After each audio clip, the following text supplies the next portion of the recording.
Hello, hello, hello, hello. Good morning. Happy Sunday, Happy Sunday. Sussex Squad Nation.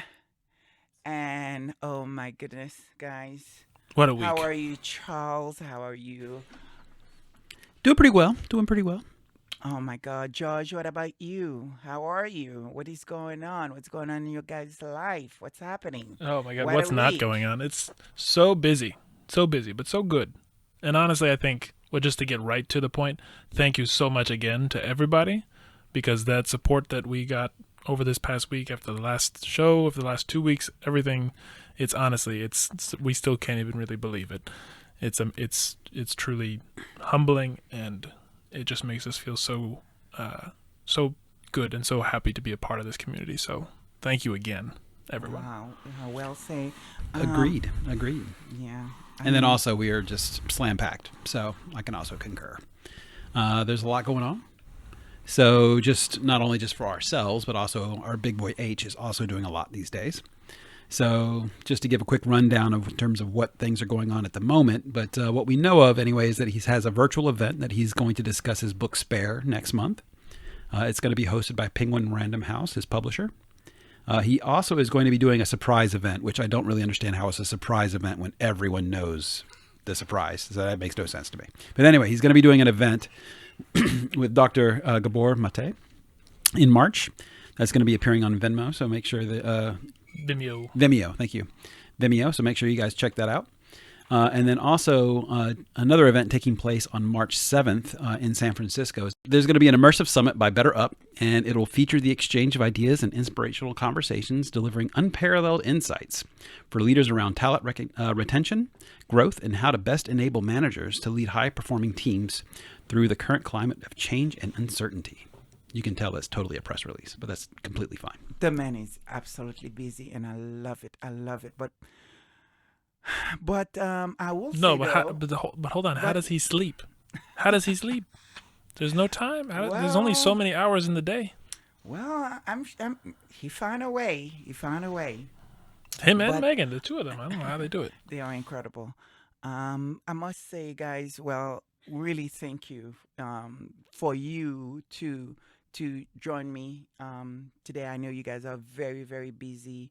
You both are extremely really busy with everything that you are doing, and you both are doing incredible work at the moment. Work that's going to make a difference around the world. Hopefully soon, not too soon enough. I can't wait. Obviously, I cannot dispose what you guys are doing at the moment, but I can't wait to be able to be in a place to spread the good word because I think it's um it's gonna change life not just here but everywhere really. So thank you for that, for taking the time. So I want to know, how do you guys when do you guys get time to sleep? I know I'm busy, I know I don't get any sleep, but what about you two? Well, my thank you, by the way. Thank you for saying that. It was very very sweet of you to say. For me, my strategy is not so much focusing on the number of hours of sleep, but really on the number of cups of coffee that I drank. That's my approach. Yep, for Yeah, me. I just tend to sneak away and just try and catch sleep when I can. That's basically my thing. So it's good. Um, Very good. But that's enough about us at this point. What about you? How was your week? My week was, it started really, really, really well. I was so happy, overwhelmed of all the messages that we were getting, and it was really very sort of overwhelmed for me. I love hearing from everybody, and so it was nice. Then, as I continue with my week, then I started feeling bum out. I have a lot of conflicting thing that was happening, but I also was thinking about Harry and Meghan, the amazing work that they were doing. I was also thinking about Diana, of course, the only one. the only princess of Wales in my book. She will always be Queen of Heart. So I was thinking about her. I was thinking about Doya, Queen Doya. I was thinking about Archie and Lily. But really, what had me bummed out was that the news media continue to do what what they are doing. Sort of, just putting garbage, nonsense out. It can certainly get you down. You That's see, for sure. and it's like, oh my God, here we go again, type of thing. But I don't have time to think about that, right? Because I had to think about, the good work that Harry and Meghan's doing and how is that impacting people around the world. And then, of course, and a mix of it is as though I feel like God said, okay, there's a reminder for you. This is what you need to focus on. And this happened on MSNBC. They're now joined by Jose Andres, founder of World Central Kitchen, a world famous chef. In Kyiv, he's met there with both Biden and Zelensky. Thank you for making time. We see how busy you are, and yet I know you also wanted to share what you're doing. Please tell us about it. Well, we are about to go in the 1 year anniversary of the invasion by Russia. World Central Kitchen arrived to the border in Poland 12 hours after the invasion began. We never thought we would be coming into Ukraine. We thought we were going to take care of the refugees right at the border. But obviously the need was very big. And before we knew, we were inside Ukraine, feeding also thousands of Ukrainians, mainly elderly, mothers, children, that they were escaping the horrors of war. And within days, we were in Lviv. We began moving into other cities. Why? Because we had people living in Ukraine, but at the same time, was a lot of Ukrainians displaced within the country. We began trying to help everybody. We reached 500,000 meals a day. So, as you could see, this is what Harry and Meghan is a part of, have introduced us the work, really what's important. People getting fed, people who's been through disastrous situation. And for me, it's a bit really personal because I know people in Turkey. I know I have a very good friend in Turkey, and I was thinking about him. I was thinking about his family. I was thinking about even the restaurants that I go through that I enjoy and the people I come to know and see. And some of those restaurants are there, some of them are not anymore. But I was thinking about them. I was thinking about their family. And so to see the good work that is being done, feeding people, you know, and the fact that, we get to be a part of that, whether it's donated money, whether it's highlighting it, whether just the fact that, we get to see that. And this is where our focus need to be. And I was so moved and happy. It's a reminder why we are all here. What are we here to do? The part that was really bad for me is part of looking at this amazing work. Somehow I find myself feeling a bit insecure, feeling a bit unsure. It's like that insecurity is creeping up. I was really in a good space, sort of maybe 2 weeks ago, and I was telling the squad, I'm ready to do this.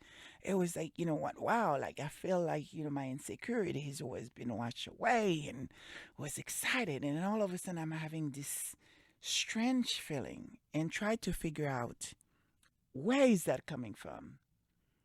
And of course, I like to talk to God. Yes, this is what I do. I'm not going to apologize about it. I like to talk with God, not because that I'm somehow super religious, because, sort of, I don't know, it's not like I'm just I just love God. I grew up, in the church, and my mother, and she's an incredible woman, and very Catholic. I would not describe myself as Catholic. Sort of, I'm not even sure what religion I am in. I just know I love God. I love to worship. I love church, any kind of church. I just love church. I love what church stands for. I love it. And I'm so happy to have a mom that allowed us to believe on whatever it is that we choose to believe in. You know, she's not dictating, sort of, how you should pray, or, she's not telling you, okay, you must. She's not that type of mom, I mean, I have brothers and sisters that believe in God, and I have brothers and sisters that who doesn't. And that's just the way it is in the family. And when I looked at, all our families, right? You have people that who believes, and there's people that don't. There's people that, like, I mean, what makes us, this is what's so beautiful. I'm allowed to be me in some ways like that, to express myself. And for me, God is, I find refuge in that. So I started having a conversation with him, and I'm like, God, I'm not feeling well. I'm not feeling sure of myself at the moment.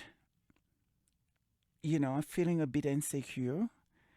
And because here I am, I think it's fair to say this show has been very successful in the last 2 weeks. Incredible, and getting good response At least by our standards. by our standard, and I'm okay with that.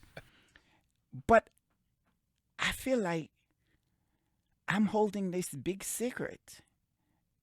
And the secret is that I don't know how to do this. I really don't know. I'm not a preacher, so to speak. I'm not a I don't know. I don't think I even I I don't know everything, so to speak. I feel like I mean, guys, I love philosophy. And one of my philosopher that I really enjoy reading, I've been reading big books. Why? I don't know. Big books since I was a kid. I don't know why, but I love philosophy. And even though I didn't study philosophy in school at all, and I find Socrates.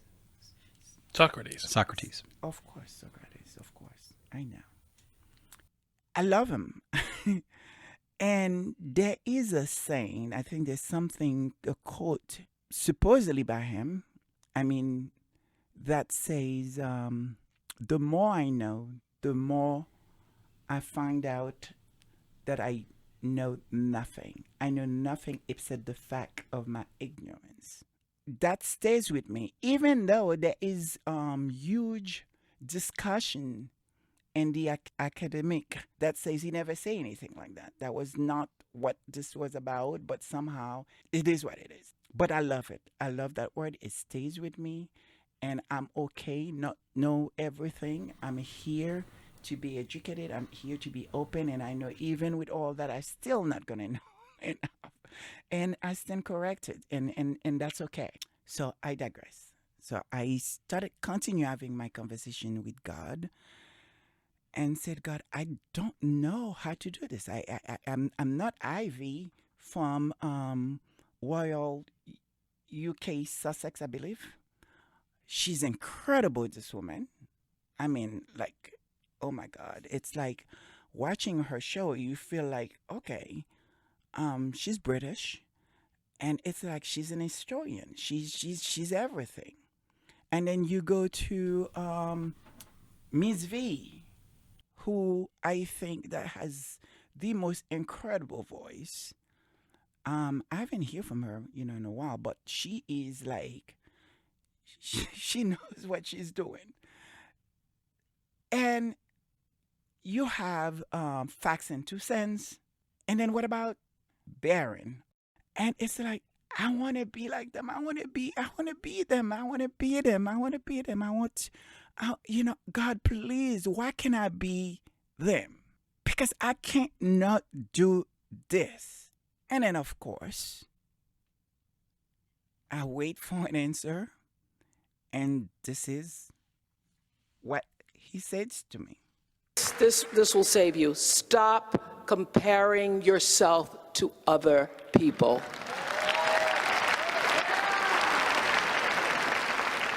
You're only on this planet to be you, not someone else's imitation of you. I had to learn that the hard way on the air, live, anchoring the news.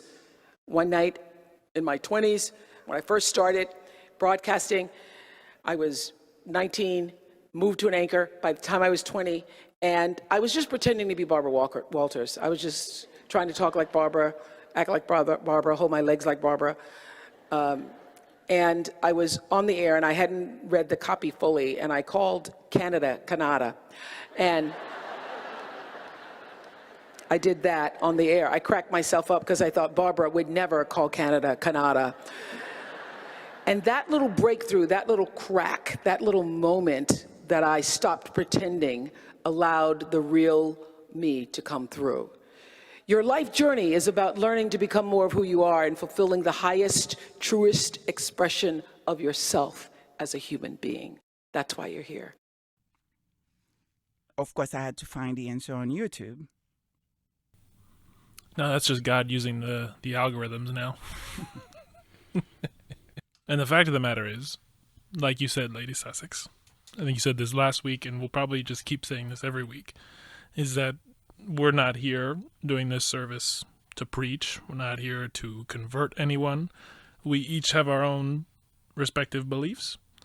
And what the Sussex Sunday service is about, it's about supporting Harry and Meghan and the work that they do, and the countless people who depend on that work, because that's really what it is. It's not just Harry and Meghan, it's the fact that it is so much bigger than Harry and Meghan. Absolutely.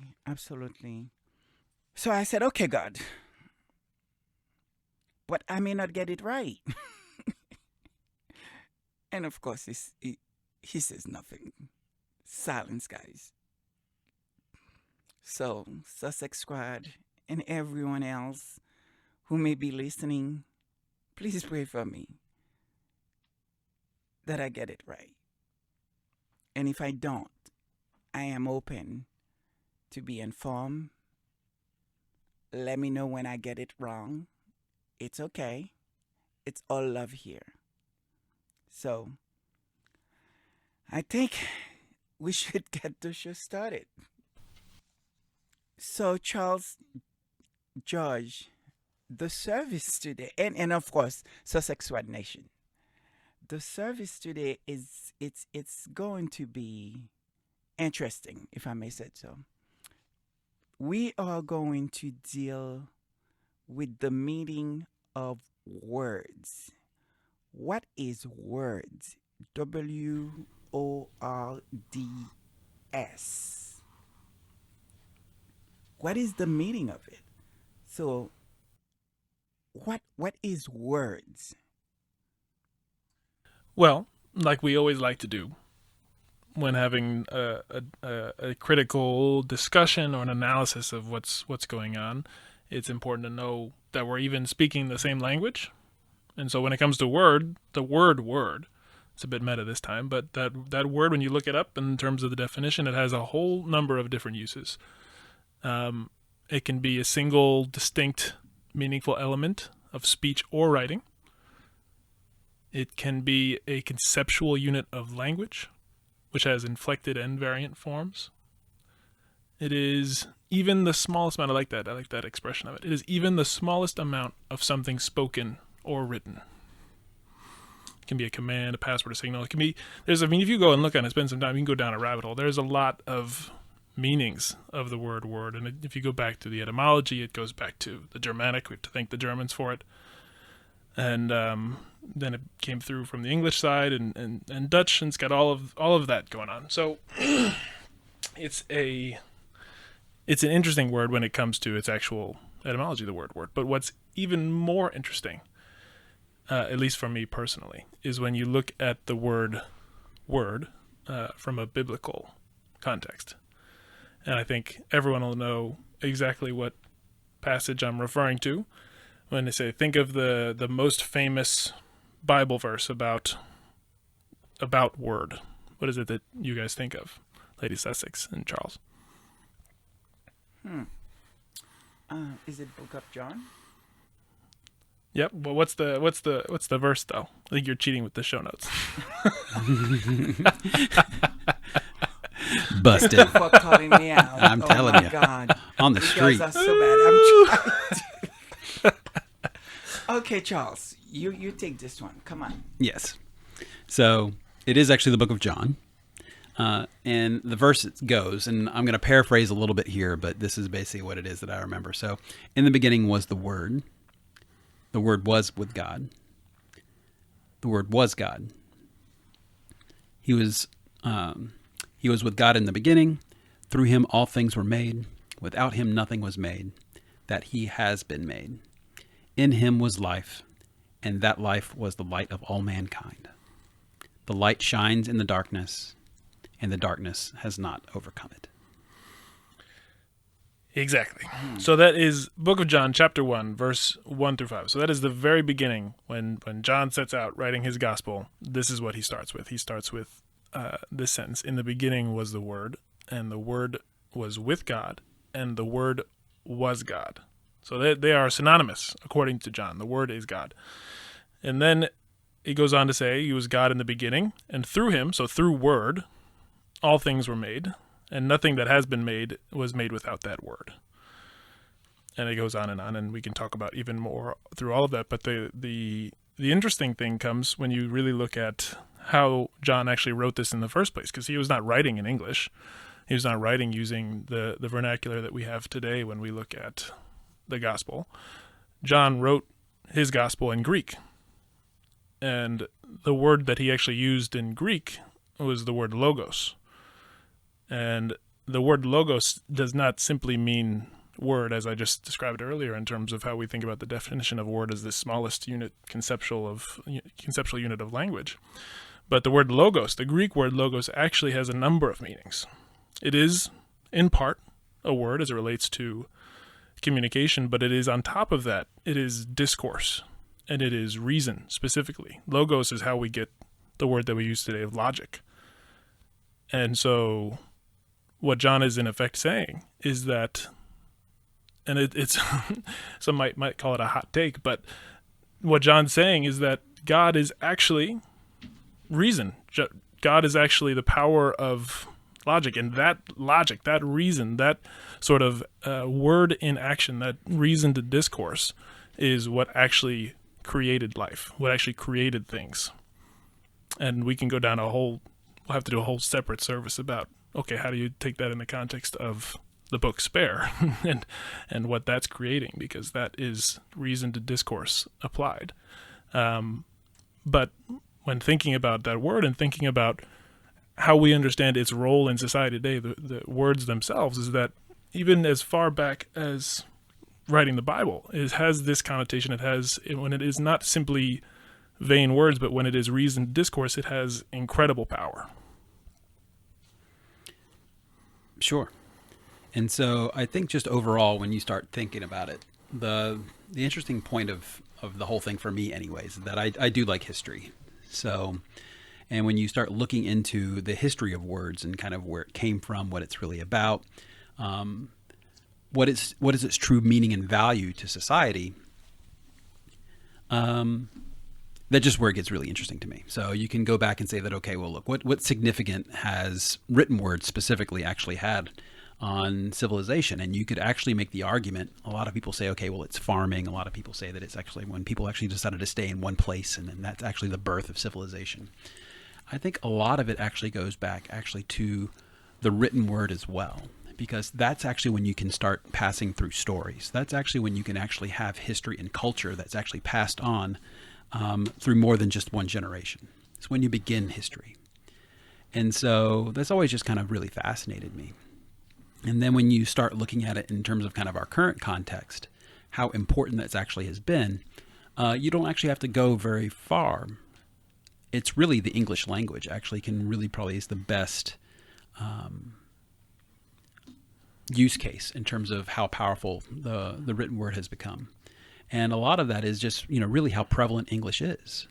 Not to kind of get down into a rabbit hole, but we actually, just for the other job that we have, we actually were in a conversation in an international conference, and there was people from all over the world. But the language that was used in that conference was actually English, even though that was multicultural. It was actually about a completely different country. But because English was so pervasive, everyone decided that that's actually the best language to use for that particular conference. And it goes back, actually, the reason why that is and why English is so prevalent is that it goes back actually to 1066. So when you start thinking about 1066 and kind of where that all came from, is actually the fact that William the Conqueror actually invaded England. So he was coming from Normandy, and it was a Norman invasion that came from France. And what happened is that English was so powerful, even though there was an invading army from France. Usually when that happens, basically the language of the invading army and the successful army actually kind of just takes over. But the culture and the language are so pervasive that it actually decided to stick and blend. And because of this blend of language between the Norman and what's happened with the English, what ends up happening is the fact that we actually get an even richer language. And so now what we end up actually having is that the English language actually has around almost 250,000 words. That's a rough count just in terms of, how many words happen to be in the English vocabulary and language right now. And that's almost double the nearest other Romance language. And because of that just sheer volume of words, what that actually allows us to be is that actually allows us to be more expressive. It allows the flexibility to be able to kind of, mean different things to different kinds of people. And I think that's actually one of the reasons why actually it's so widespread, is because people find it very easy in order to kind of articulate kind of what it is they're really trying to mean. And, and then obviously what you also have is the fact that England went over and took over so many different countries, and obviously how that kind of spread. And then that really kind of fueled the fire in terms of kind of how the English language spread around the world, is because obviously kind of what happened with the Commonwealth. So all of these things and kind of happenstance items kind of came across, and then here we are today. But the reason why that's kind of important in the context of this conversation that we're having is the power of words. Absolutely. And the power of words in terms of how that relates back to the current establishment and how they use those words to their own end. And they no longer really give the importance in terms of what those words actually do and what they mean and how it affects society and how it actually divides and can divide society. And that's kind of where we are right now, is that you have this tabloid media who's now with us, who basically are using these words and are basically really kind of taking ownership over the kind of the discourse. And then as a result of them basically kind of taking ownership of in terms of what are people are saying these days, they basically, it gives them the platform to spread all this misinformation. The definition of it, now that we get the definition of the word, but seeing people using them, how they using them, the effect of words. Can you guys talk about that, please? Well, I think that's one of the things that is why it's interesting for us to take a step back and look at the history of it and look at the real definition and understand the power of words, because it feels like it is something that is often overlooked today in today's world. I think that it feels like it is overlooked frequently on an interpersonal basis, just in terms of how we communicate with each other and how much of an impact we can have on the people in our immediate surroundings just by the words that we use and how we talk to each other. But it isn't just something that exists solely on the personal level. It is something that it exists, and especially for those who are given platforms to speak from, words have a tremendous impact on the very nature of the society that we live in and how we can go about our daily lives and whether or not we move society forward and we progress toward a better place or not. That is all hinging on how we use words and how people who are given platforms use words. And that is where we are, and that's why we are here, right? Because when you're looking at what happened this week, you hear Dr. Shola have this threatened letter that she received. It is clear that this group of people are set on making examples of black voices like mine. This is a serious notice from National Action London. We are notifying you of our intention to kill you and your family. We do not consider this to be murder.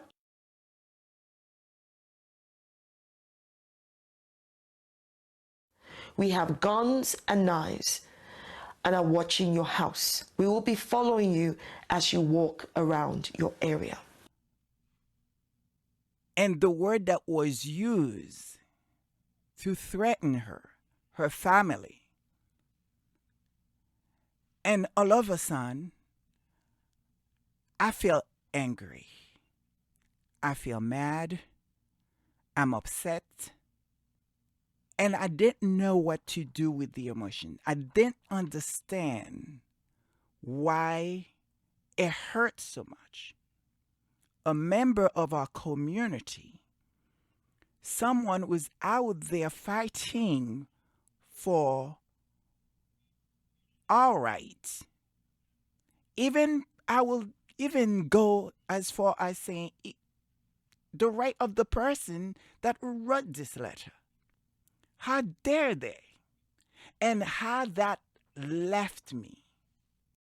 And the only way I could deal with that anger is to speak to God. I feel like I needed to pray. I needed to talk to Him.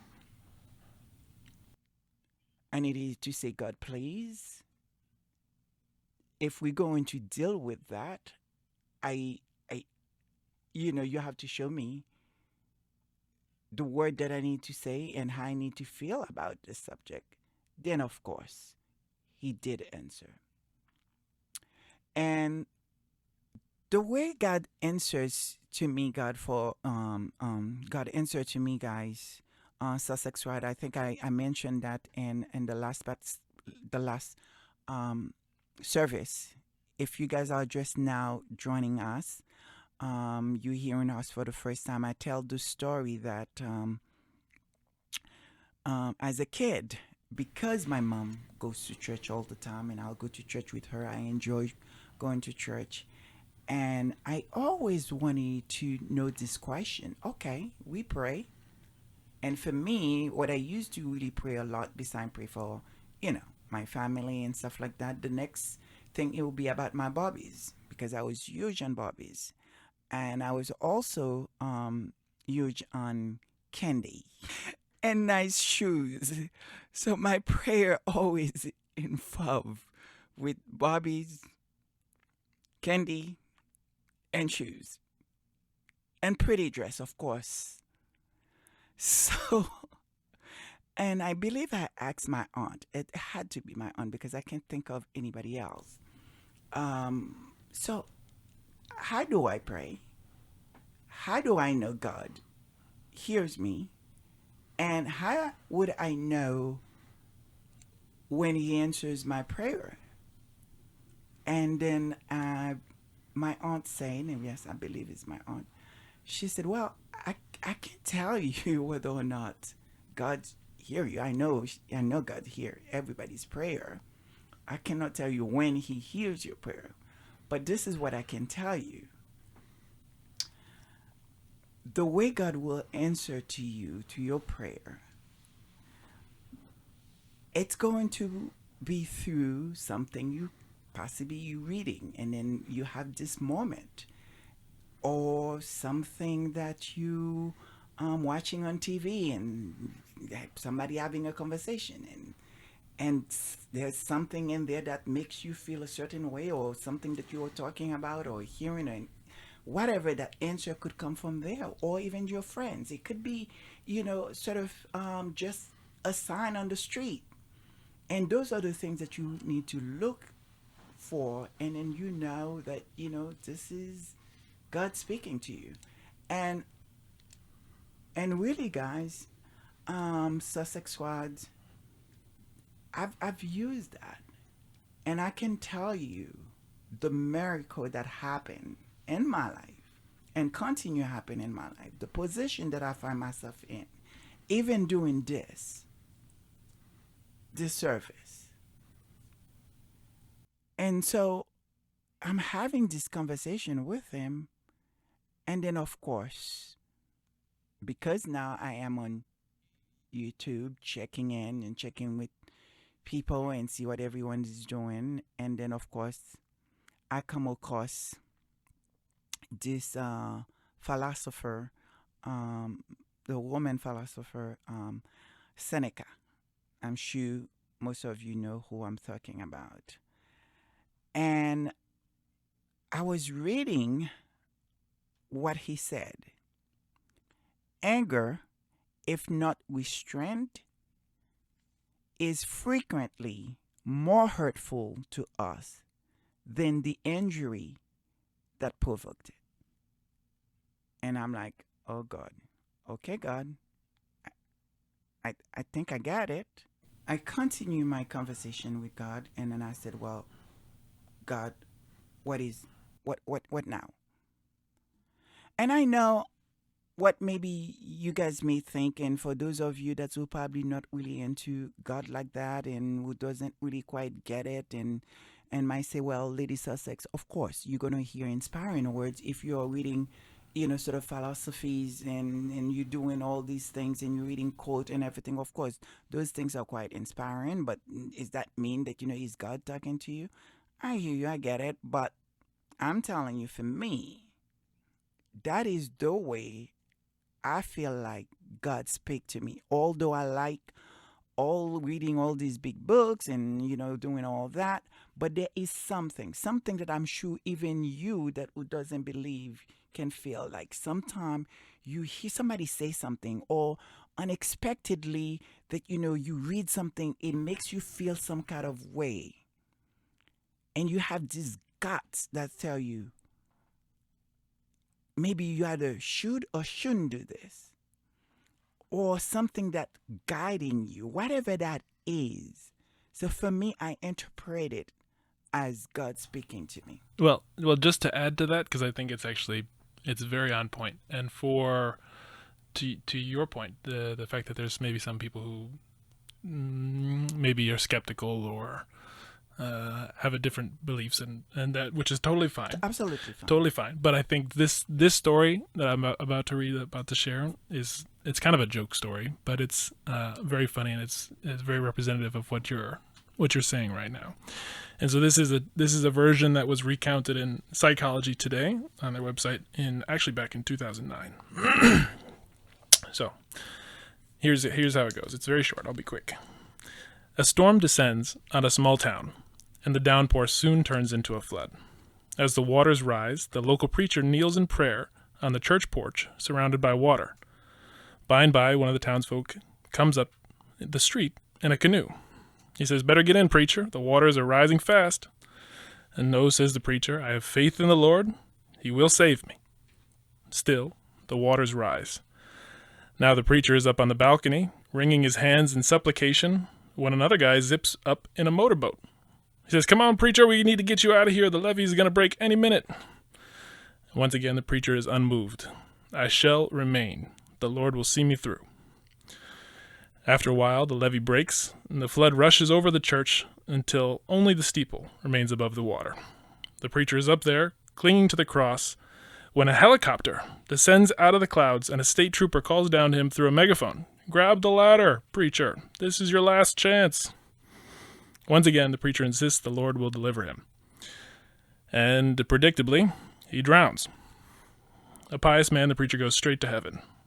After a while, he gets his time with God. He gets through the pearly gates. He goes over to God, and he asks him, he says, "Lord, I had unwavering faith in you. Why didn't you deliver me from that flood?" God shakes his head. "What did you want from me?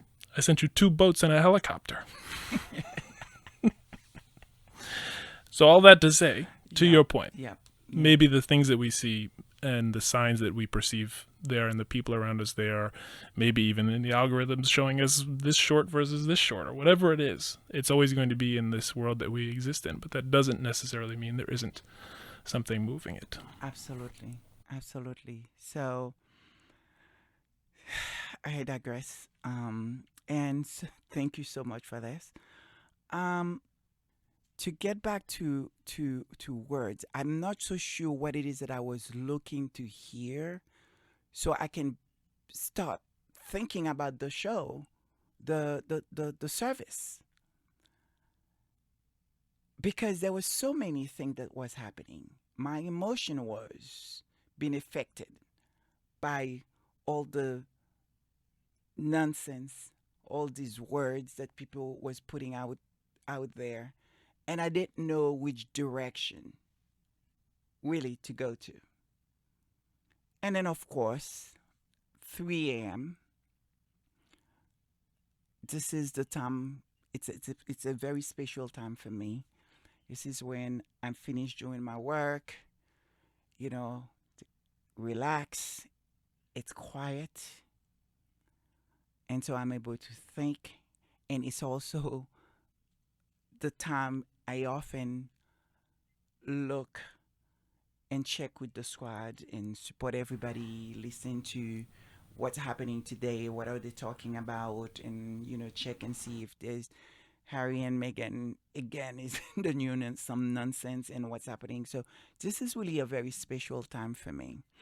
And I not stumbled because I know his show. It's Owen Jones, Owen Jones, Jones podcast. And he's a Sussex supporter. I don't know if he calls himself squaddies. I don't know if he's a part of the squad, but what I can tell you, he support the cause, right? And I was listening to his podcast, his show on YouTube. You guys should check it out. I will put it on the show note. And he had this interview. He featured this writer. I believe he's a journalist, and by the name of Mick Wright. Mick, M-I-C, Wright, W-R-I-G-H-T. Right, Mick Wright. And they were having this conversation. Let me just play it for you. In the squads, of course. British media is the second most privileged at the national level industry of the country after medicine. It's supposed to be a pillar of democracy, but I think many would argue it's a pillar of the establishment. The one thing they don't like, and I speak as someone who's been in the British media for a very long time now, don't like privilege being mentioned when it comes to them. Now, I'm joined by who I can only describe as the piss boiler in chief, Mick Wright, who does a very brilliant blog, which I will, here we go, brokenbottleboy.substack.com, which keeps a watchful eye on the British media in ways that many people in the British media do not like. And the reason he's particularly the piss boiler in chief at the current moment is he's done this map, which you will not be able to watch properly. I will put this in the description of the video and the podcast because it's just so big. And it is basically, it's the Nepo baby map of the British media. It shows like a load of journalists and who their famous parents / often including grandparents, brothers, siblings, sisters, you name it. And it's a network basically of just how incestuous the British media is. Hello, Mick. Hello, how's it going? Why did you do it?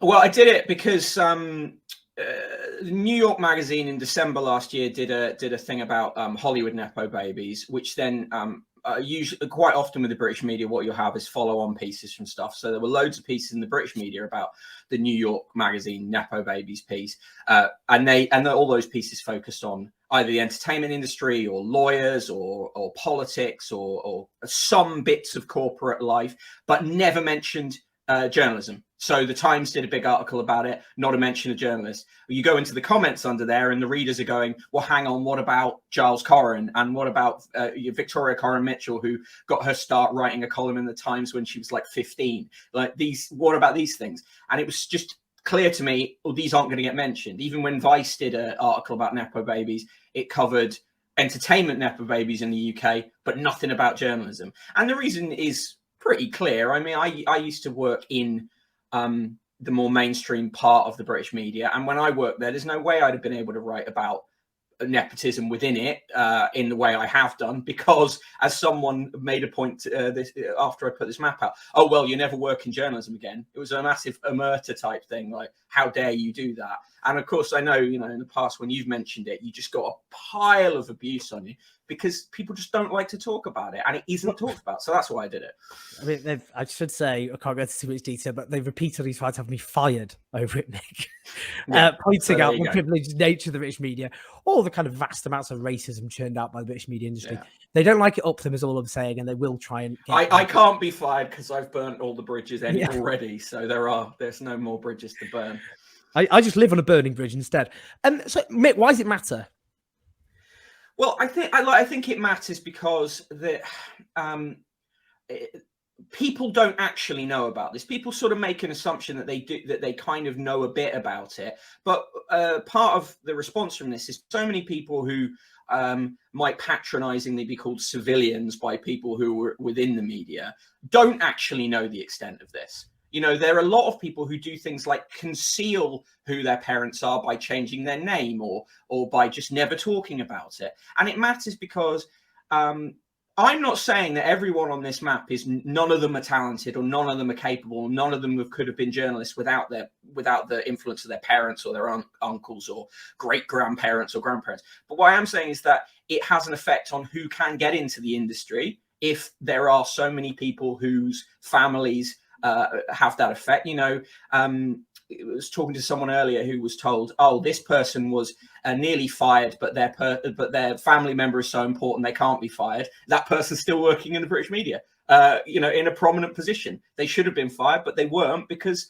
their influence is too strong. So it matters because this is an underlying structure going on in the media, and the media matters more than other industries because it has an outsized effect on the way society works and the conversations we have and what voices are listened to. That's why it matters. And it's so interesting as well to see people in our industry who haven't benefited from it still leaping in front to defend people who have benefited from it. After I listened to the interview that he was having with Mick, I was left feeling something. Like I need to think about what I just heard. But I also know that, wait a minute, this is not the first time I hear this. I've heard it from Barron and so many shows he has done.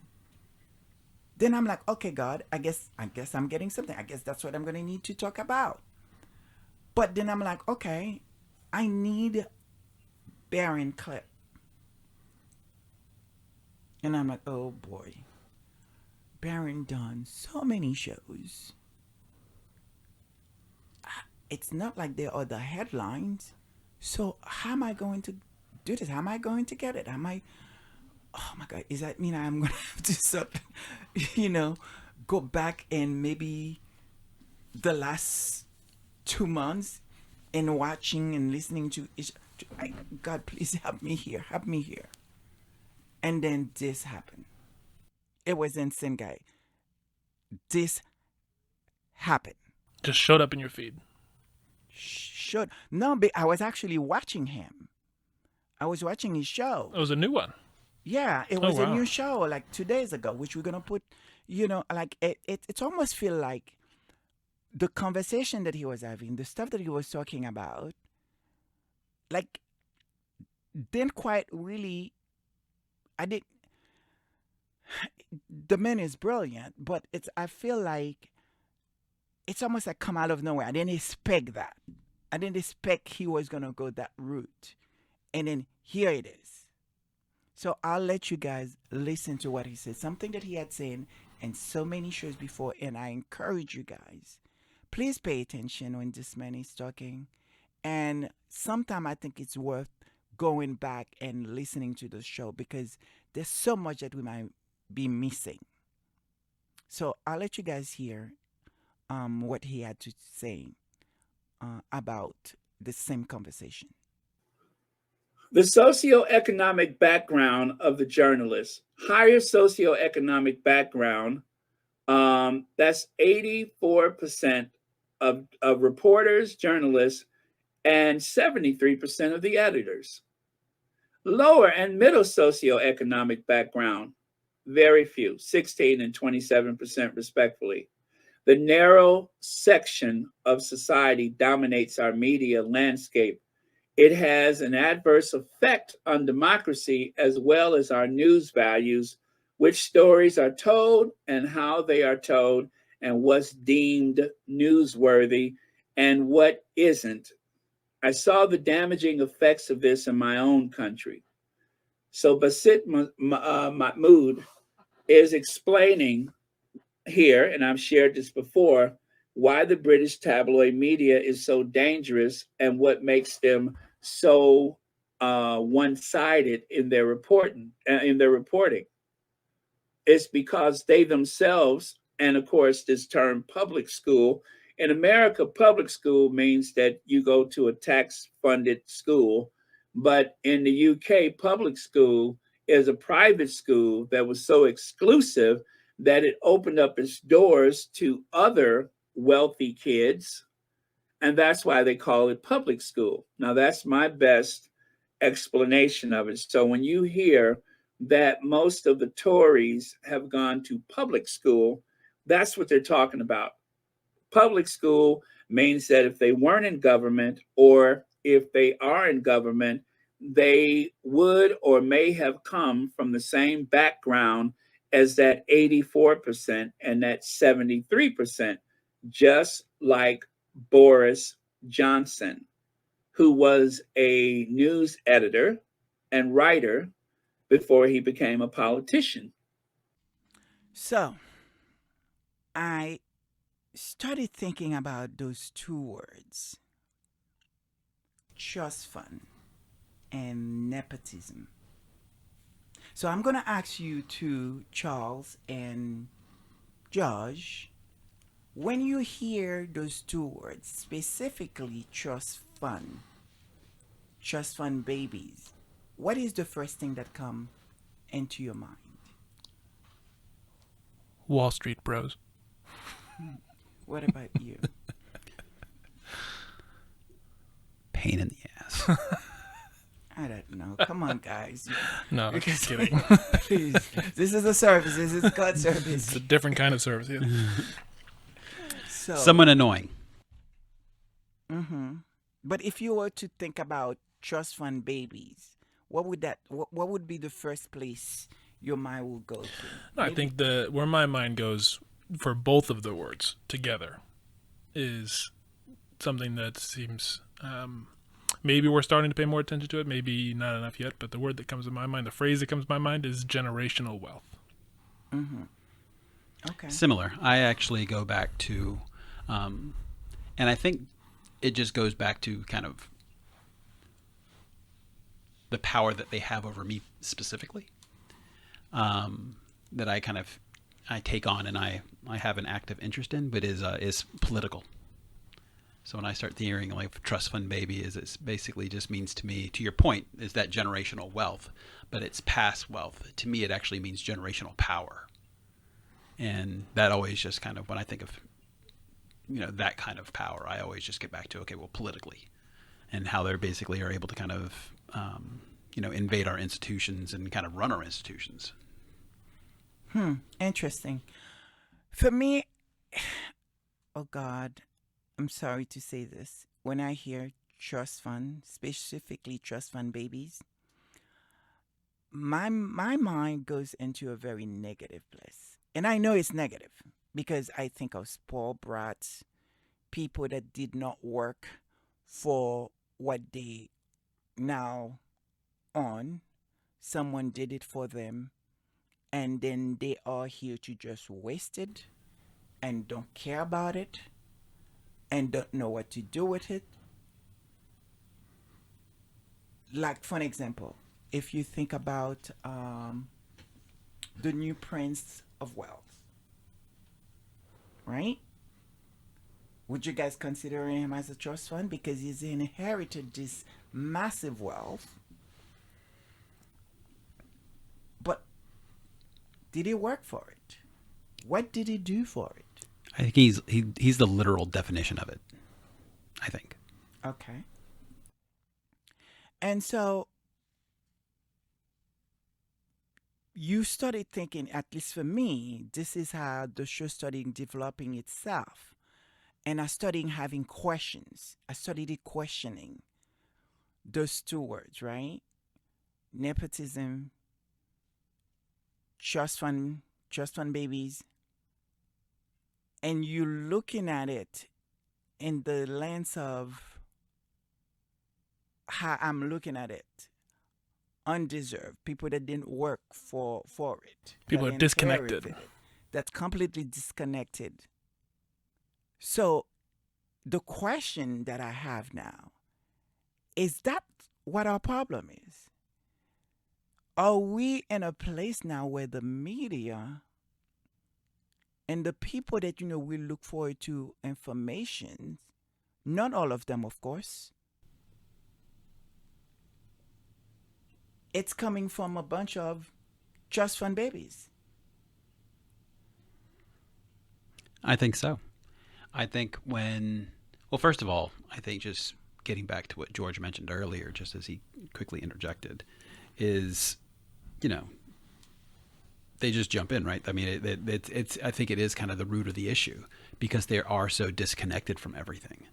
So when you're in any kind of society, it can be in anything, but when you don't have perspective, it limits what you're able to understand. And also, I think very importantly, the empathy that you can feel for others who are not in your same circle. And I think that's truly is the problem that we're facing today, because there are too many people who are in power that don't have an understanding of the people that they're supposed to represent and the livelihood and the lives that they have. And when you don't necessarily understand kind of where they're coming from, when you don't share their perspective or even have a general understanding of it, how could you possibly try and solve the problems that they face? Or even try and speak on their behalf if you're the media. So there's a lot that's inherent in those problems. And I think that's one of the main reasons why, the whole point of actually being able to have a system of government that you go through and you basically have limits on the term is so you don't confine yourself to one person's perspective. And I think we have to think broader than that when we move forward, is saying that, okay, well, look, it's important that we actually integrate our leaders to make sure that they actually bring us the broadest view of perspectives to be able to represent who they are actually supposed to represent in the first place. And when you get into this point where we are right now, when you basically have the nepotism, which is a problem of itself, but when you combine that with the fact that they actually are these trust fund babies and that they have all the support, they have basically, all the money that they need, they have basically all the advancements and network that they want in order to kind of make sure their life is going to go on the nice, straight and narrow and be successful. When you're already inherent and have all those advantages towards you, how could you possibly understand and be able to communicate to people who don't share any of those same kind of values or that same kind of upbringing? The fact is, I mean, it's very easy to look down on your nose and say that, well, I made it, so why can't you pick yourself up? Because they don't even understand the struggle to get there in the first place. They're literally not even aware that a life like that is even possible. So if you don't share that kind of understanding, I think you get into real trouble real quick, because you just completely isolate yourselves from everything else. So I think that's honestly exactly right. I think it is the fact that there's a disconnect from reality for the vast majority of people, for those who have their lives structured by some form of nepotism or by some form of what we can broadly refer to as trust fund, which can maybe just also refer to generational wealth. And the thing is, like you were just saying, so many people immediately go to how that's a problem specifically for politicians because they're looking very closely at the actual mechanics of the literal mechanics of power as it relates to the governance of a society. And yes, it is important in that context, but it is perhaps even more important in this context of the press. And that's why we're talking about the words today, about the power of words.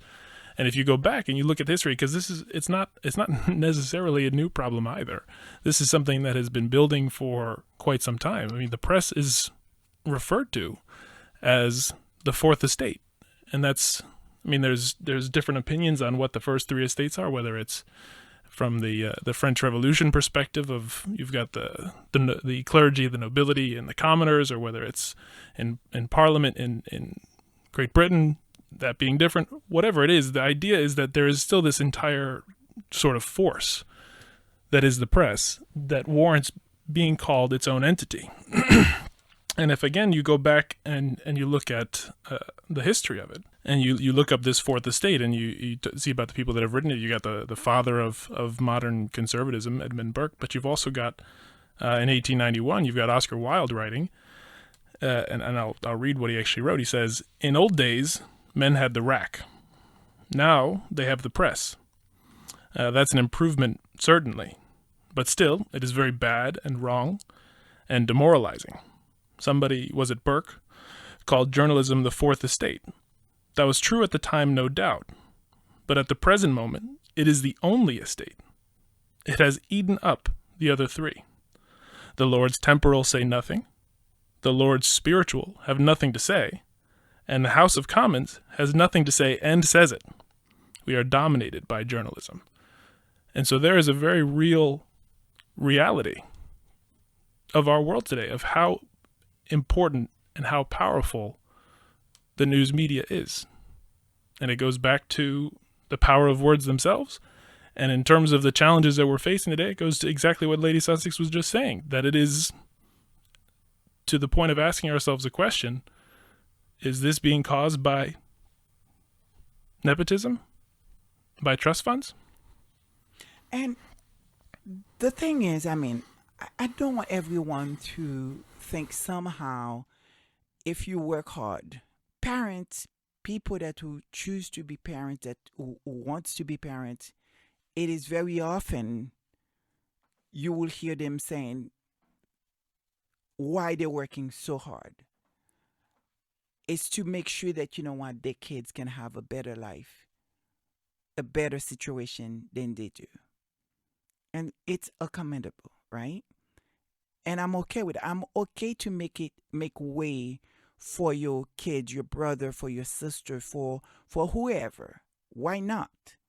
Right? I don't have a problem that you have as much money that you don't even know what to do with it. You work hard for it, sort of it's fine. You want to pass it to your kids, fine. Whatever it is that you do, I don't have a problem with that. It's not my place to tell people how much money they should have or not have and what they should do with their money and who they should pass their money to. Okay? But this is where I have a problem with nepotism. When it matters to me, when you are doing the inherited either work or being able to be put in a position to create work for yourself when you don't have the credential for it. Because I will want to know, what is your credentials to do this work? When it's affecting me, people in my family, people around the world, people we depend on, when you hear garbage like that, I think there is a brilliant writer, a British writer, that says, oh God, Judge, could you read it? Mr. Orwell? Yes. Well, he said that every joke is a tiny revolution because it challenges the established order. That's right. And when you look at what he said, what they are putting out there, it's for me, it's a joke, right?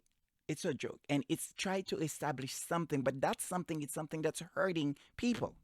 There's a callousness on the words that have been put out at the moment. And I'm thinking about all the great journalists that make so much of it possible. And I would like to believe people that will start networks started in a place where, because that, you know what, they want to make sure they keep society moving, that they want to make sure things stay balanced and fair. That's my opinion. Hopeful. Even though I know what you just read just a minute ago. But I want to believe that's where it started. And at time you could see the responsibility, especially when you looked at, many of the media here, they don't dare to just put things out there. They kind of like say, well, we have not checked it. Like, I feel like a lot of them do incredible work. They put their life in danger for us, right? And so to see this now garbage, people taking this work that is so precious, so powerful, and putting words like this in the paper day and day and day out. It's not like it's moth words. Like, it's not like, okay, you know what? Somebody say something and it looks even close to the truth. It's not even that. I don't know what's the point, what's the purpose of it. But it is affecting us. Is the media, part of the media, especially tabloid media, is being run by a trust fund baby? Maybe it is, maybe it's not. But I'm asking the question. Because it does not make sense to me. When you're looking at the people that would get to say this foul thing and they all somehow related to somebody, the people that were sort of not doing much, but yet getting so much credit, like Harry's brother, Williams, when you looked at his wife, getting credit for what? And I can go on and on, those so-called societies, women and people that will support them and stuff like that, and that hating every day, and then we don't really have much to contribute. Well, I hate you. Oh, you don't like your mother. Oh, you don't like your mother. Oh, you don't want to be black. Oh my God. Like, really? Come on now, people. I mean, I even see something like, this is completely left field, but this is the disgusting thing that they just put in our face. They have the nerve to put Princess Diana's picture and the same column, the same sort of page with this woman who now we're supposed to call queen, and that I would not call her queen because what we were told that she is queen consort. I don't know how to say the word. Can you somebody help me here? Consort. That's what the queen said. That's what the queen would like us to refer as. But before, it was like, from her husband, King Charles told us that, she will never be queen, allegedly. That's what I heard. I don't know whether he did say that because I don't know. So I'm going to say allegedly. That's based on what everybody's talking about, that he had promised that, she will be, princess, not queen. And then now she's queen consort. And now they try to make her be queen.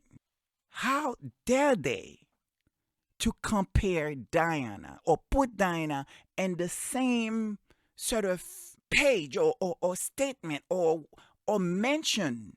Diana was something special to many people. Her legacy still with us to today. We felt it. What she has done in the AIDS front, what she has done in Africa with the Malian, and so many things that women have done. She was beautiful. She was graceful. She was love and love people. And one of the things that, she left us, she said she wanted to be, she will never be queen, but she wants to be queen of heart. And she is the queen of our heart. The work that she has done.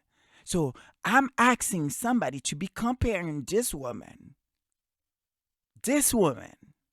to her, and the statement that I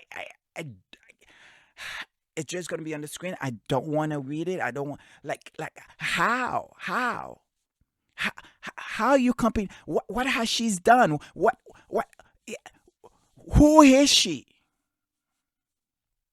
I don't have anything against the woman. I don't have anything against her queen consort. I don't have anything. I don't know much about her beside, her being a mistress, beside her get what she wanted. There's a lot of people that was out there that who becomes, wives or sort of, in that route, or who've done that. I don't have anything against her per se. What I do have against her, it's what I hear Harry mentioned in his book. What I have against her, and not really specifically her, the people who dare to put her in that position for us to be that upset.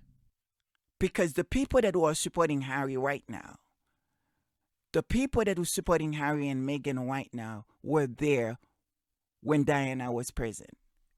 Many of them around the same age. So no, you are not going to make this woman compare to Diana, Princess Diana. You're not going to do that. She can't be compared where she doesn't compete. Do your thing. You got her to be queen, or she got herself to be queen. I don't know. I don't know how that whole thing works. I don't know. But let her be happy. Let her do her thing. You guys should do your thing. Leave Princess Diana alone. Leave Harry and Meghan alone. Just do your thing. You have nothing on Harry that you can try to tell us that we don't know before. You have nothing on Meghan that we don't know before, because both of them have lived their life from young age to present on screen. And we know we're not expecting them to be perfect. And no, we don't care that if they make $1 billion. God bless them. If God bless them with $1 billion, they want to make it. We don't have any problem with that. We don't have a problem if her home wealth, 14 million, 100 million, whatever it is, that, this is how God wanted it to be for them. Don't stop telling us how much the house costs. Stop telling us how much money that they make. How much money you making? How much money you making? I want to know that. Since you feel like the need that we need to know that. How much money you making? What does your house look like? So we're tired of the nonsense. But unfortunately, they are making money, and they have people that was listening to them that's feeding on that hate. That feeding on that hate, that fueling that hate, that is exactly what has led to these words that were said to Dr. Shola. Absolutely. The fact that threat was made on her life. That is because of that. That's them putting that fuel on the fire. When you looked at Meghan, this incredible woman who been working so hard, doing so much in her life since the age of 9, and somehow they cannot leave her alone. They constantly at her and say things that just completely stupid. Well, it's kind of like nepotism, and trust fund protects itself, because you look at on the outside of the media itself. Look at, for example, what who's about to inherit the Cornwall estate. Exactly. What have they done? Exactly. What has he done? What has his wife done? They are in this position of privilege. They are given all of this opportunity to go out and do something with their lives, and they're given the complete free reign of the press That and is how the they thing. review it. But on the other hand, you've got Harry and Meghan who are actually not taking that route, who are going and working for themselves, and they get attacked as a result. Exactly. That's exactly my point here, right? I mean, when you looked at when you read Harry book and you hear what they have done to him, and I would like to believe that this man of privilege, this man that, who sort of, until then, we think that who had all this amazing thing. And yet, here we are, somehow finding ourselves related to him in so many ways. At least some of us. Yeah, I mean, he walked away from, and it's, you can never know. I mean, in speaking myself as a white man, there is always privilege that I'm going to have no matter what I do. And the same goes for Harry, and probably even more because of the fact that he was born royal. But at the end of the day, he has given up a lot of that privilege. It's insane. It is absolutely insane to see how people are treating that privilege that they have to write things that can impact people and should be able to impact people for the good, and how they completely mistreated. And we, the young people, feeling a sense of hopeless where we don't know what to do because for it just doesn't make sense to us. The media used to have a sense, at least for me, I'm speaking for myself. I feel like they used to have a sense of responsibility and accountability. But look how far they have fallen themselves. Look where they are falling. If you're looking at the, I think, again, Barron did an incredible job showing this in his show. Look at the number. Look for yourself. Look what is happening. Where are the fathers? Where is the mothers that who the people that they inherited this thing? Why are they not tell them this is not the way to go? You guys are not making the royals look good. You supposedly royalists, right? You are not making them look good. If we try to protect them, we try to sort of protect the status quo. Well, we are doing a really bad job about it. We're actually destroying it with this garbage. Well, I think that's actually the interesting point, because I think what they're trying to do is that they're trying to maintain the status quo. But the fact is that the typical game isn't working any longer. Because what you had in the old days is that you'd have, okay, the newspapers would do its thing, then you had cable news and they would kind of do its thing, and it was incredibly effective. But what they didn't have in the past is the platform that we're on now. There wasn't an entity like the Sussex Squad. There wasn't Twitter back in the day where people could actually call out their crap. And I think that's why it's so important that we're doing what we need to do here today. But am I naive, guys, to think that I feel like news used to be treated with care? I'm not saying here and there there's not, there's propagandas and all this kind of thing. But I feel like, what, people take the work seriously. And so I often think, what do those journalists that work so hard, that understand the magnitude of what they do, especially the ones that, who goes and report on the wars, and that had really paid the ultimate price with their life, try to report us, try to bring us. Like when you think of Turkey and Serbia, to sort of what's happening there, we depend on these people to just show us what is happening. Let us know, how our family is doing. It's what's happening. When you think about what we just, well, not quite completely gone, but all those illness, all those things that's happening. The what's the virus that you were just pandemic? The pandemic of COVID. COVID. We depend on these people. We depend on when things falling apart, falling down, to actually go in hard, sort of hard questions, just fighting for us. And now we don't know what they stand for. I don't know what they stand for. People my age don't know what they stand for. We are just in a place where we are confused. We don't know what to do. Things is not making sense. We don't have anybody who's talking to us. It's almost like the growing up left the room. And so that's why I have to just hang on God. Hang on God. And pray for light.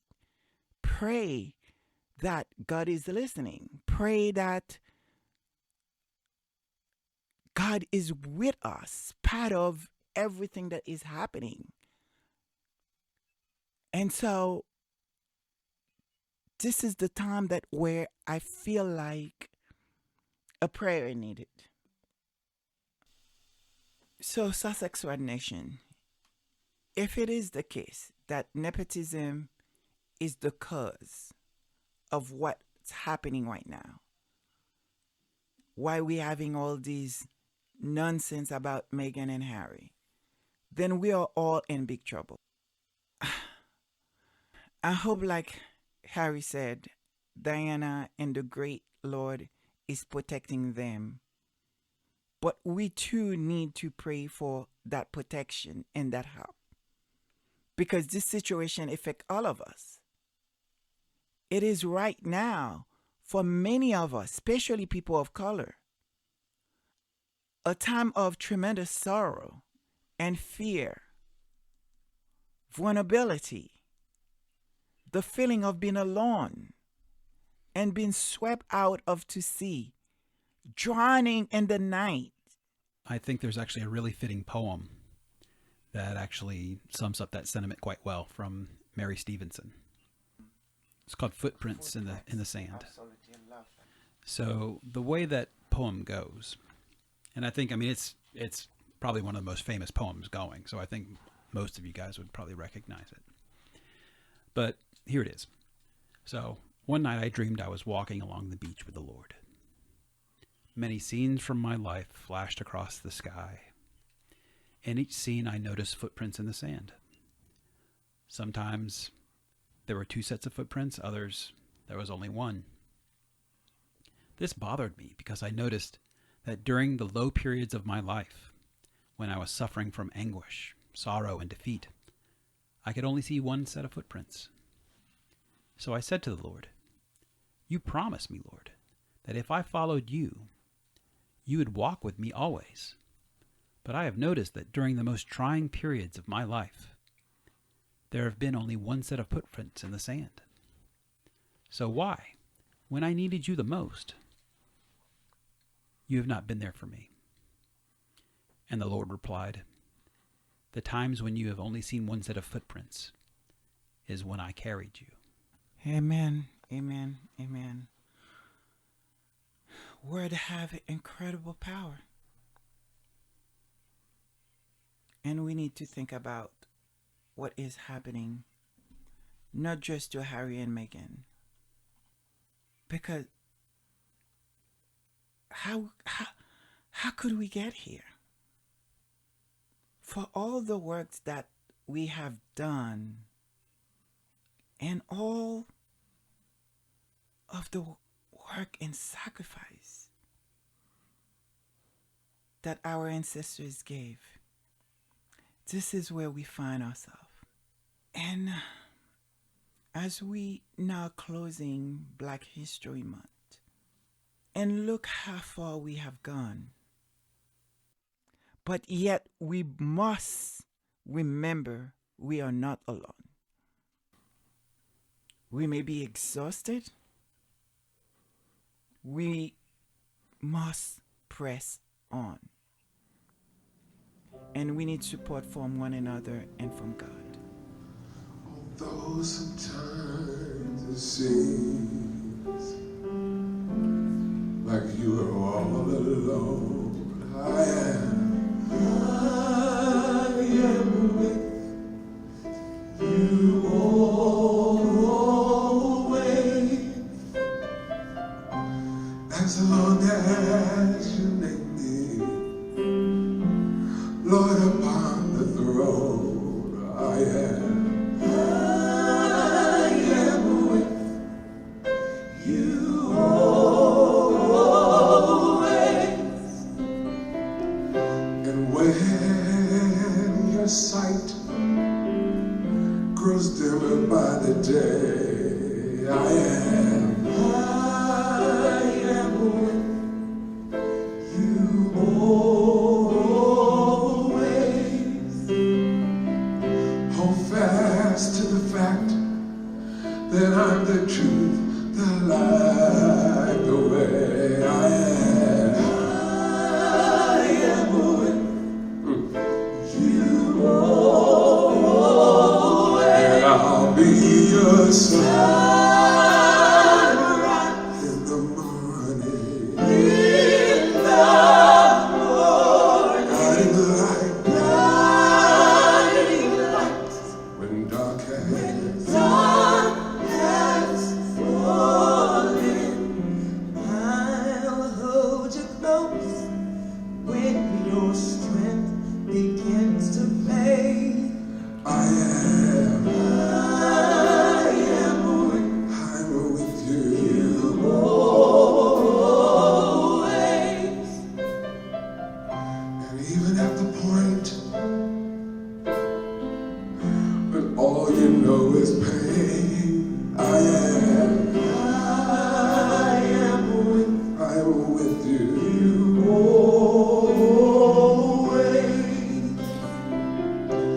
Just to live is Christ, and yes, to die is gain. I am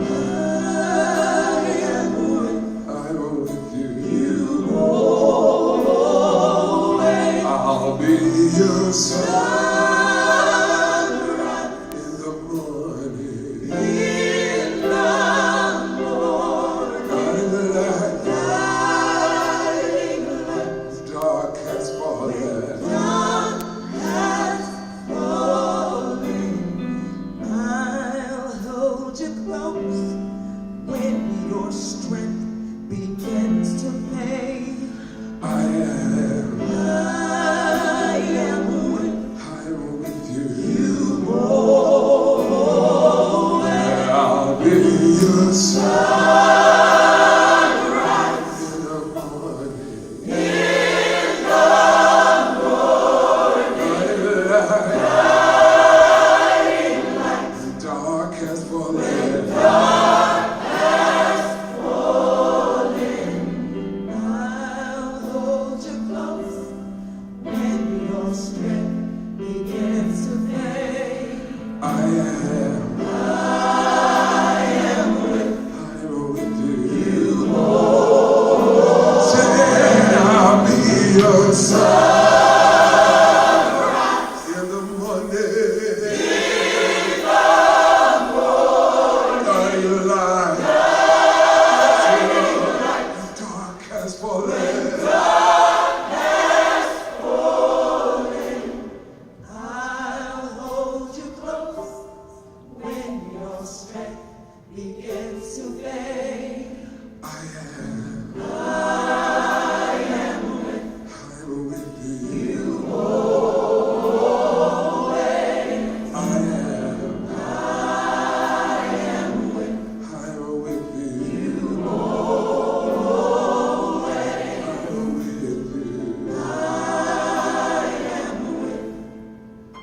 you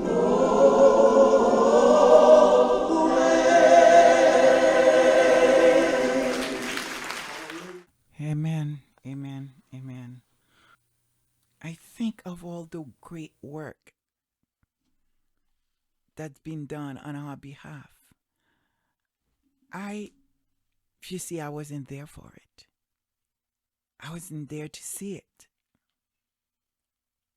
And maybe thank God, because I don't know if I would survive it. But I see the result of it. I see the result of it. There is progress. When you're looking at the women rights, when you looked at now the LGBTQ rights, when you're looking at many more historically marginalized group, we have a long way to go, but there is progress. It would be a lie. It would be disingenuous to say there is no progress. And sometimes that is the problem. Because many of us able to see the progress, and there's some of us that it doesn't really, it's not enough. And I don't think it will ever be enough until we have equality, true equality. When I think about what Black History Month means to me now that I feel like I'm aware of it, I feel like I'm conscious of it. What did it mean? What does it mean to me, and what does it mean to you? To see that, you know what, sometimes we are just happy to have the day off when it comes to Martin Luther King. When you think of all those great people that fight the fight, pay the ultimate price for us to have the life we have right now. The fact that I could be here, we could be here having this discussion. The fact that we can go places, we can live in certain space. We can, I mean, for God's sake, we have a Black president. We live to see that. And many of them, no, you're not going to cry. That work so hard, then get to see it. We even have a woman of color enter the British monarchy, the 1,000 years old and probably further back on to this massive space. Yes, there is progress, and there's a lot more. And I think what's hurting us sometimes is how we see it, how we view it, how we looked at it. Because when you have certain people that who look like us, that will understand the struggle or see it, or maybe because racism sometimes affect people different way, right? Some people say like, why are you complaining? Why it didn't affect you? It wasn't you that happened to. We rather put a blind eye onto things because you know what? I'm comfortable. So why are you starting stuff? Right? I'm the good one. They're considering me to be the good one. So I'm going to get on TV because they put me there. And I'm going to do nothing but trashing, speaking ill of someone who's a part of our community. And you all know who I'm talking about. Nana, whatever her name is. And these are people like this that will start progress. This is people like that make the other side think that, you know what? Well, look at her. She's on TV. She's telling the truth. Well, what are you guys all complaining about? You had a Black president, a biracial president. You had a biracial princess now. Well, you know, you have Black CEO. You have Black this, Black that, and everything. What's the problem? Why are you complaining? Why? We don't understand. Yeah. For many of them, for real guys, they don't understand. It's the truth. They don't understand. Like we, people in our group, people, young people like us, we don't understand why it's happening, why we are getting killed on the street, left and right. Why are we being judged? Not because of what we have done, not because of our intelligence, not because of, maybe bad things. No, we're not being judged by that. We are solely being judged by the color of our skin. We are getting killed left and right. A lot of nonsense death. We don't know. We don't have any leaders to speak to us, to explain to us what is happening to us. I get the point of what slavery was about. I even get myself to understand. I've done the research. I wasn't there for it. I didn't experience it. I can see the effect of it. But what it mainly was about, it was about economic, right? The fact is that, we are now getting killed on the street, left and right. Not because of anything we've done, from what I can see. Or at least the ones that's been reported. And there's so many more that we don't know about. And we took on the street. We protest, we are screaming, we are yelling, we're doing all that. But at the end of it, I don't know why you hate me. I don't know why you hate people that looks like me. I need an answer. Because if it's not about economic now, so then what is it about?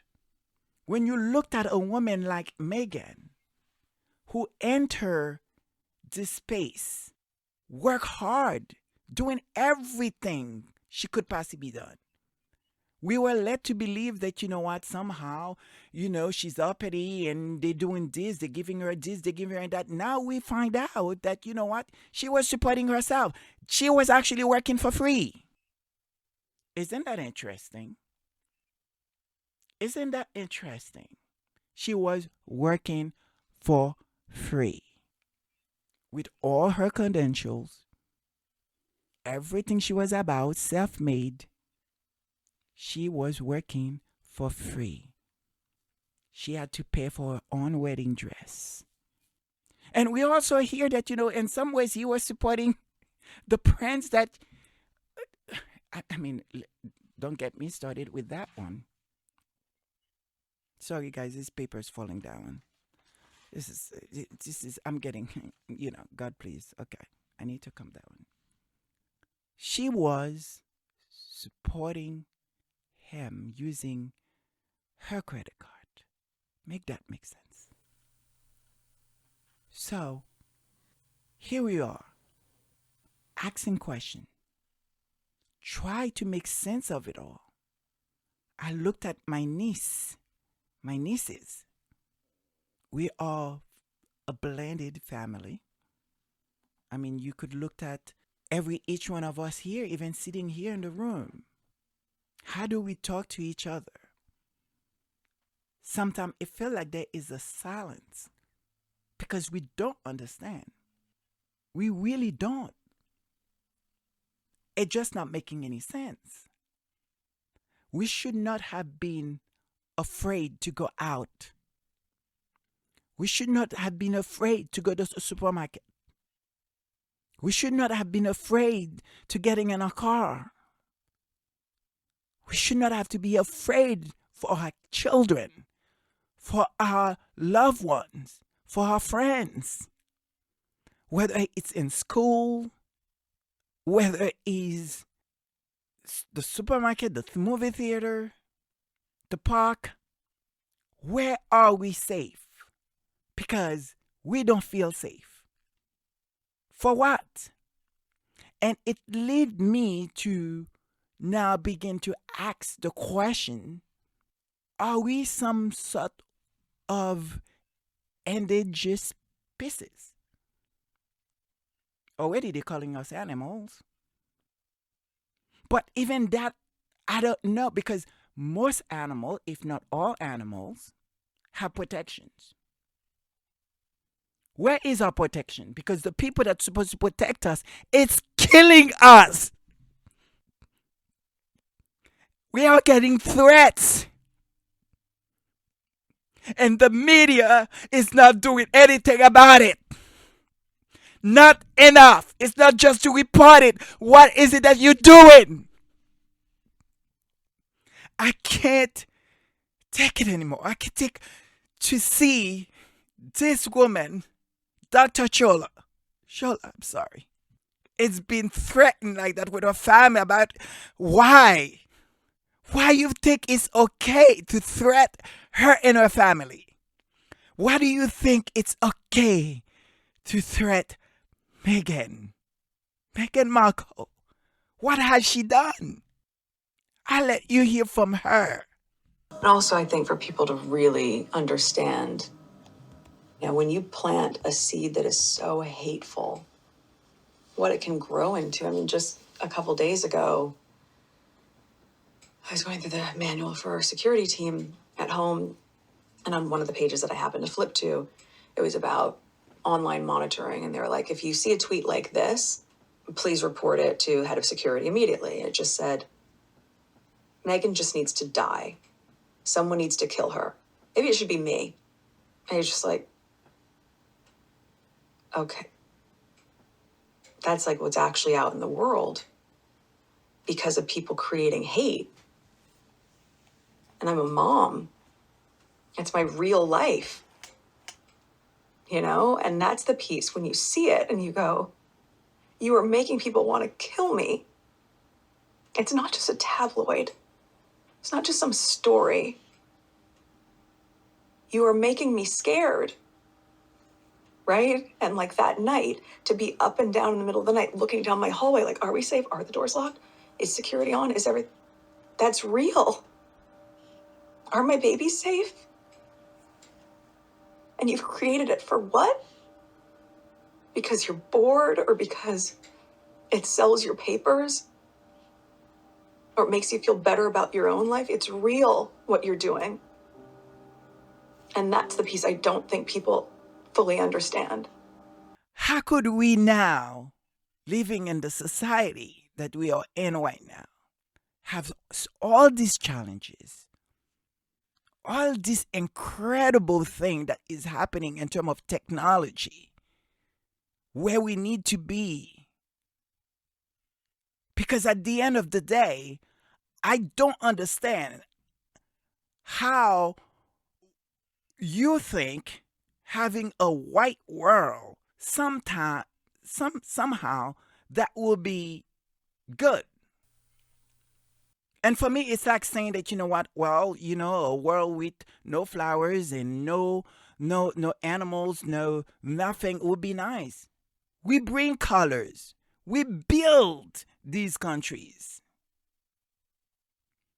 And because of us, you get to enjoy it and continue to enjoy it because you need that free labor. You need that labor that, we provided most of us. We continue making your countries great. After all, you call yourself Great Britain because of all the Commonwealths, right? So please tell me why are we afraid? Why we are continuously hearing about people of color dying, and specifically dark-skinned people. It is happening to all people of color, Asian, and you could say, but there is this thing with dark-skinned brothers and sisters that no one wants to really talk about. And we do need to talk about it. Why are they getting killed left and right? We are now not even safe, even in our bed. It used to be like, at least, I remember my mom will say that, hey, you got to get home. You need to be home no matter where she is in the world. It's like, you have to be home. You have to be home at a certain time. One is like, girl is not out late. Two is like, hey, I need you to be safe, be home. But now we're not even safe at home. So where are we safe? And so what is the media? What is the people who've been giving this power those leaders, what are you guys going to do? Because we, the youth, the youngs, we want to know. We're tired being called stupid. We are tired being like we are not good for nothing. We are tired that somehow we're taking things for granted. No, we're not. We've been asking questions. We've been asking you guys to talk to us, and you guys are not. I'm sorry I'm yelling, guys. But it's frustrating because I don't have an answer. I am at the place where I'm starting thinking about having kids. And do I want to bring a kid in this world the way it is now? Because I barely know how to speak to my nieces, my nephews, even myself. I'm a very loving and very caring and very sort of, the hate is not coming from us. It is not coming from us. I will let you. There is this beautiful young leader, Kimberly Jones, who went viral, I believe 2 years ago, 2020. I would love for you guys to hear a few words from her and her viral videos. And then people want to talk about, well, there's plenty of people who pulled themselves up out of bootstraps and got it on their own. Why can't they do that? Let me explain to you something about economics in America. And I'm so glad that as a child, I got an opportunity to spend time at Push where they taught me this, is that we must never forget that economics was the reason that black people were brought to this country. We came to do the agricultural work in the South and the textile work in the North. Do you understand that? That's what we came to do. We came to do the agricultural work in the South and the textile work in the North. Now, if I right now decided that I wanted to play Monopoly with you, and for 400 rounds of playing Monopoly, I didn't allow you to have any money, I didn't allow you to have anything on the board, I didn't allow for you to have anything. And then we played another 50 rounds of Monopoly, and everything that you gained and you earned while you were playing that round of Monopoly was taken from you. That was Tulsa, that was Rosewood. Those are places where we built black economic wealth, where we were self-sufficient, where we owned our stores, where we owned our property, and they burned them to the ground. So that's 450 years. So for 400 rounds of Monopoly, you don't get to play at all. Not only do you not get to play, you have to play on the behalf of the person that you're playing against. You have to play and make money and earn wealth for them, and then you have to turn it over to them. So then for 50 years, you finally get a little bit and you're allowed to play. And every time that they don't like the way that you're playing, or that you're catching up, or that you're doing something to be self-sufficient, they burn your game. They burn your cards. They burn your Monopoly money. And then finally at the release and the onset of that, they allow you to play and they say, okay, now you catch up. Now at this point, the only way you're going to catch up in the game is if the person shares the wealth, correct? But what if every time you share the wealth, then there's psychological warfare against you to say, oh, you're an equal opportunity hire.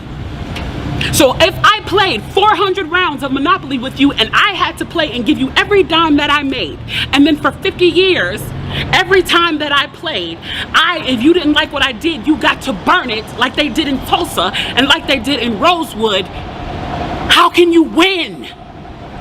How can you win? You can't win. The game is fixed.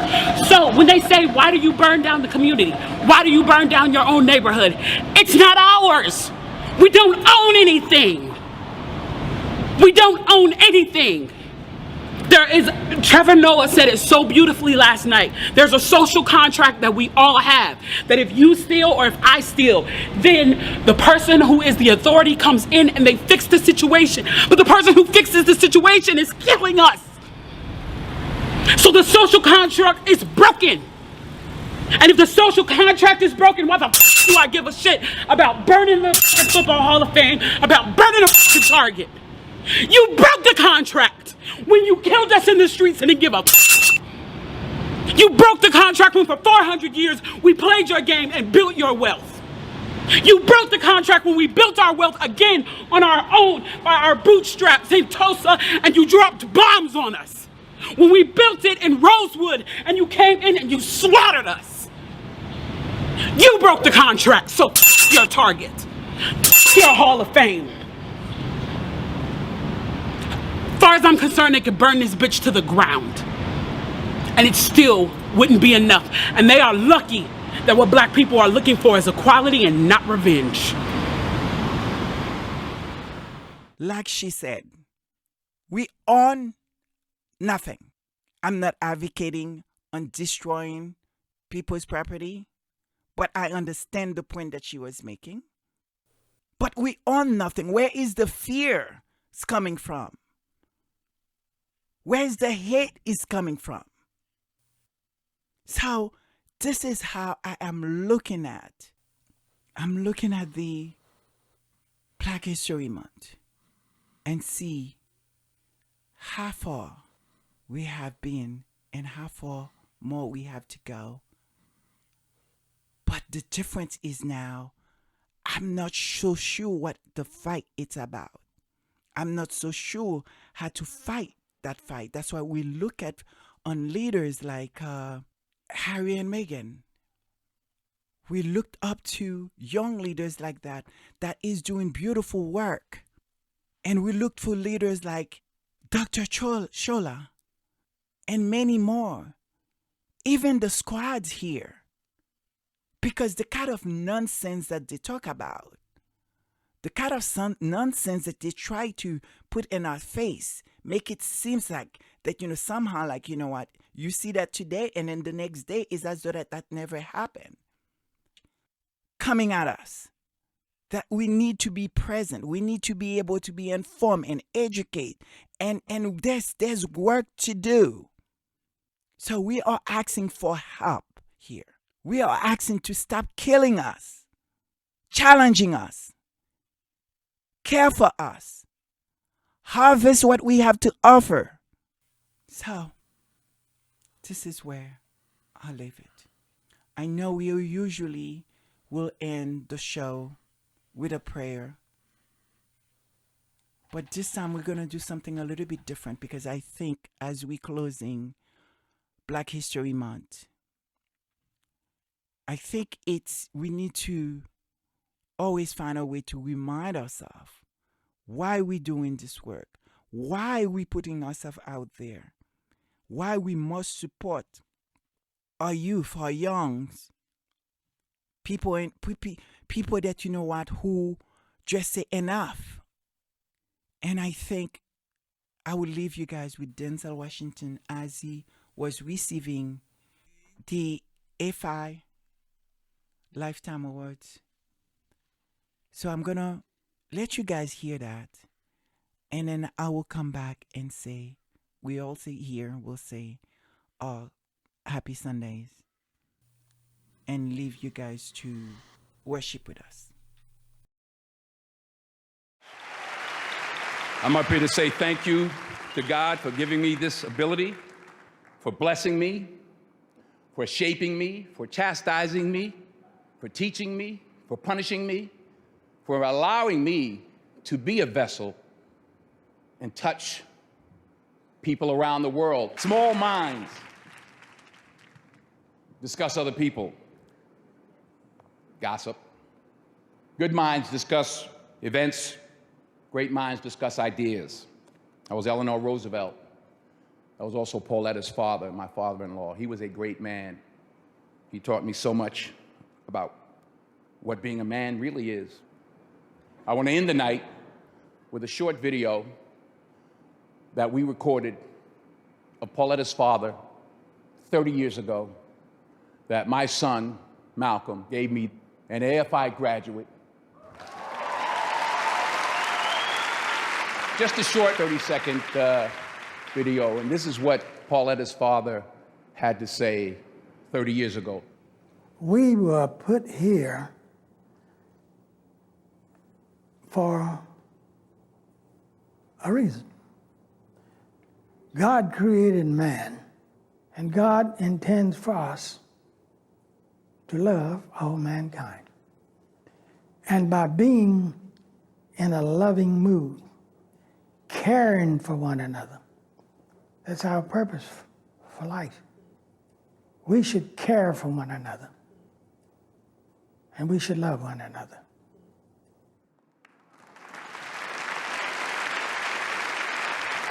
In this Twitter tweet, meme, mean world that we've created for our children, the least we can do is consider what we've done and think about the young people, the future, and individually, collectively do the best we can to try and turn this thing around. I blame no one. I look in the mirror. On the other side of it, what an opportunity we have, because tomorrow's the first day of the rest of our lives. So what an opportunity we have to practice what he preached. So, guys, after hearing Denzel, his amazing words, we have to look at how we started the show. These words, what those words is doing to us, what they mean, who get to use them. We have to really think of all the great leaders, Martin Luther King and all of them that who have paved the way for us to be in this moment, to be in what before that felt like progress, but now we have this force that's holding that progress to continue. We can't go back. We won't go back. None of us can go back to the way it used to be. So we must continue fighting. We must continue, pray God to strengthen our voice. Pray for the strength. Lift up our leaders, our young leaders. Lift Harry and Meghan, because the work that they are doing on our behalf. Lift ourselves, each other, to continue be in that space where we can support them, to give them what they need to be able to do the work. It is important. It's more just a service. It's much more than just a show. It's our lives, guys. It's our children. It's our family. It's our brothers. It's our sisters. Because we can't go back to the way it used to be. So just to add to the prayers that Lady Sussex is just mentioning, one of the other things we wanted to take a moment to do today was to lift up some of the people who are kind enough to share with us in the comments about loved ones who had recently been lost. And that is, honestly, it's heartbreaking and it's humbling for that to be something that you can feel comfortable sharing because of last week's service. And it means so much to us that you did. And we just want you to know that we heard you and we've been thinking about you all week. And we will continue to pray for you. Amen. So, I love you all. God bless you. Have a great Sunday afternoon, wherever you are, or evening. And hopefully an amazing week. So I leave you with this amazing song. Worship with us. Watch the video all the way to the end. Let's pay tribute to all of the people that who is out there doing the work. I thank you. Remember, the way to go is with God and loves, or anything that you choose to believe in, because at the end, love wins. Have a good day, guys. Happy Sunday. after this moment. I won't go back. Can't go back to the way it used to be. For your presence came and changed me. I won't go back. Can't go back to the way.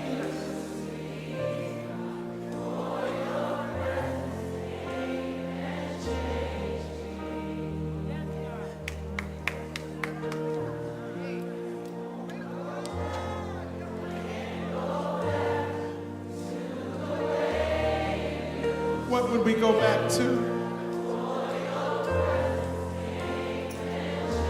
What would we ever go back to that's better than God?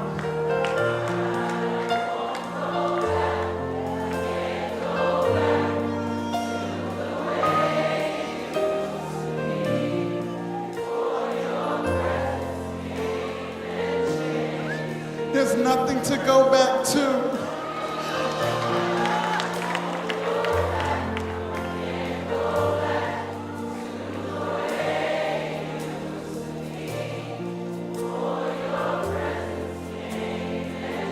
Why would you ever want to turn around and go back to the way it was?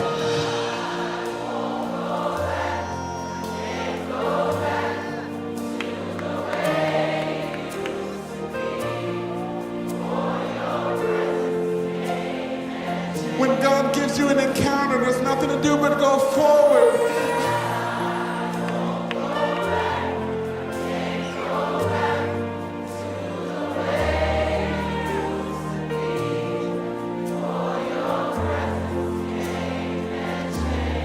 I've been changed. I've been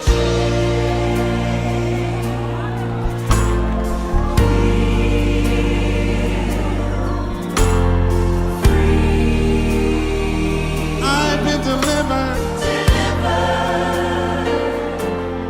I found joy. In the presence of God, I found grace and favor. And right now is the moment.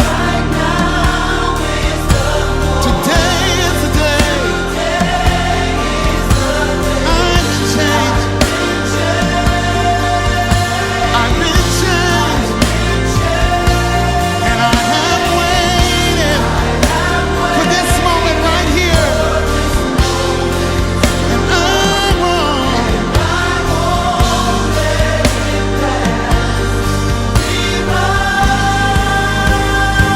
So can we declare tonight?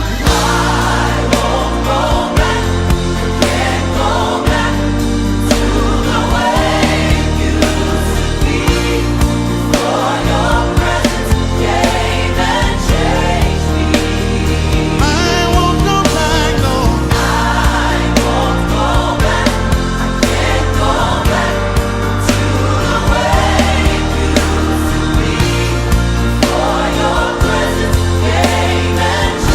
Come on, think about this.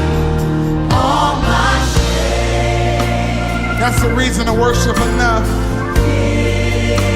Because of what Jesus has done. All been forgiven.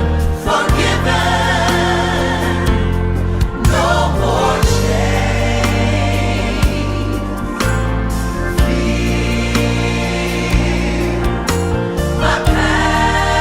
Somebody declare it's over.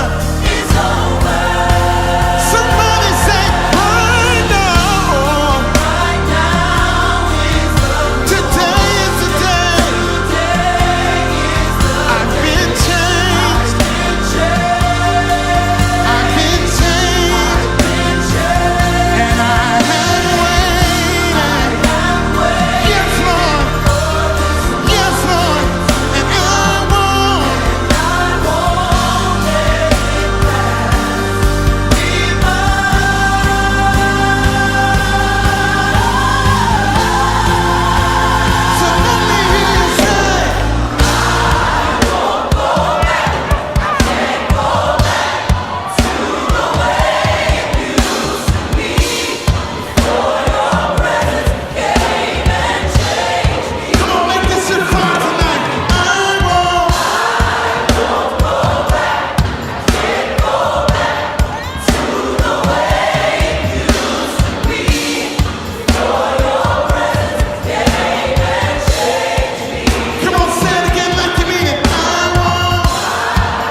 I'm not going into hiding because this is my home. I belong here. My voice belongs here. And I'm not going to live a life of fear. And I'm not leaving this society to people like this. I want a better society.